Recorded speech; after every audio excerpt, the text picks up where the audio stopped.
अस्सलाम वालेकुम। इमरान खान से मुलाकात के लिए सहील खान अफरीदी एक बार फिर रावलपिंडी अडियाला पहुंच गए। हमारे नुमाइंदे की रिपोर्ट।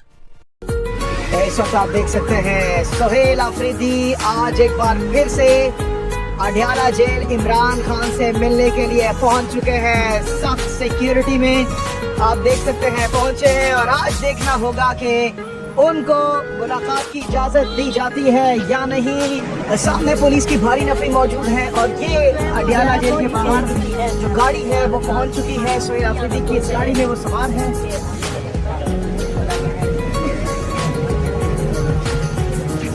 ये इस वक्त केपी की पुलिस के ऑफिसर गाड़ी से उतर चुके हैं। अब देखते हैं कि ये क्या बात करते हैं। इजाज़त मिल गई आपको? मुलाकात की इजाज़त? ये आप देख सकते हैं वापस मज़ीद अपडेट के लिए हमारे चैनल को सब्सक्राइब करें, वीडियो को लाइक और शेयर कर दें।